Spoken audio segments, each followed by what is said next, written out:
সরাসরি আবারও পেট্রাপোল সীমান্তের দিকে নজর রাখবো। আমাদের অপর প্রতিনিধি সমীরণ পাল আমাদের সঙ্গে রয়েছেন। সমীরণ, বাংলাদেশে আক্রান্ত হিন্দুরা তাদের উপর হামলা অবিলম্বে বন্ধ করতে হবে, চিন্ময় কৃষ্ণ দাসকে অবিলম্বে মুক্তি দিতে হবে, এই নিয়ে আজকের এই প্রতিবাদ মিছিল।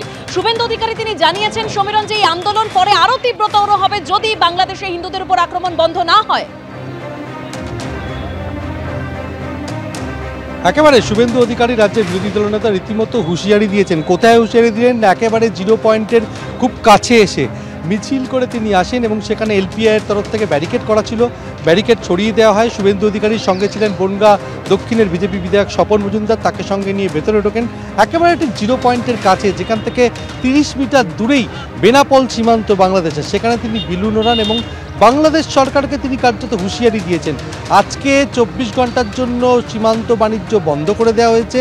আগামী দিনে যদি ইউনিশ সরকার যদি হিন্দুদের ওপর অত্যাচার বন্ধ না করে তাহলে এক্ষেত্রে সেই আন্দোলন আরও তীব্রতর হবে এবং পরবর্তী কর্মসূচি 5 দিন টানা সীমান্ত বাণিজ্য বন্ধ থাকবে। শুধু তাই নয়, তিনি আরও বলেছেন যে রাজ্যের যে সমস্ত স্থলবন্দরগুলো রয়েছে, হিলি, মহদীপুর, সমস্ত জায়গায় ধাপে ধাপে আন্দোলন হবে, অর্থাৎ হিন্দুদের প্রতি যে অত্যাচার হয়েছে সেই অত্যাচারের প্রতিবাদে আন্দোলন হবে। আমরা এই মুহূর্তে দাঁড়িয়ে আছি এলপিআই এর যে গেট, অর্থাৎ সেখানে এলপিআই এর অফিসে এই মুহূর্তে গেছেন, তার সঙ্গে গেছেন বনগাঁ উত্তর, বনগাঁ দক্ষিণের বিজেপি বিধায়ক এবং গাইঘাটার বিজেপি বিধায়ক।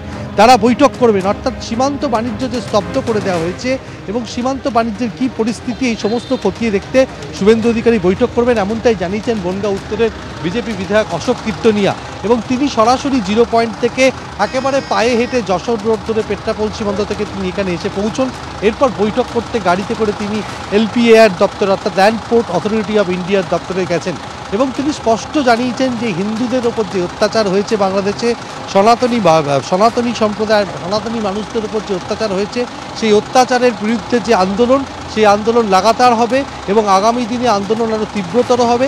এবং যেটা সবথেকে তাৎপর্যপূর্ণ যে জিরো পয়েন্টে এসে শুভেন্দু অধিকারী প্রতীকী বেলুন উড়িয়ে, অর্থাৎ যে সন্ন্যাসীদের গ্রেপ্তার করা হয়েছে তাদের নিঃশর্ত মুক্তি দিতে হবে, অত্যাচার বন্ধ করতে হবে, এই দাবি জানিয়ে তিনি একেবারে জিরো পয়েন্টে বিক্ষোভ দেখান। এরপরে তিনি মিছিল করে যান এবং দুধারে যারা বিক্ষোভকারী দাঁড়িয়েছিলেন তাদেরকে হাত নেড়ে অভিবাদন জানান এবং পরবর্তীকালে তিনি আবার আরও আন্দোলনের কর্মসূচি নেবেন এমনটাও ঘোষণা করেন। দেবস্মিতা, ধন্যবাদ সমীরণ। পেট্রাপোল সীমান্তে সন্ন্যাসীদের অরাজনৈতিক ব্যানারে এই জমায়েত যেখানে শুভেন্দু অধিকারী তিনি যোগদান করেছিলেন এবং বাংলাদেশের উদ্দেশ্যে কড়া হুঁশিয়ারি দিয়েছেন তিনি। আর কি বলেছেন আজ শুভেন্দু অধিকারী শোনাবো।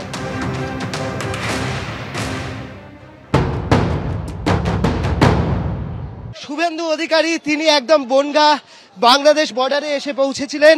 শুভেন্দুদা কি বার্তা দিলেন বেলুন উড়িয়ে?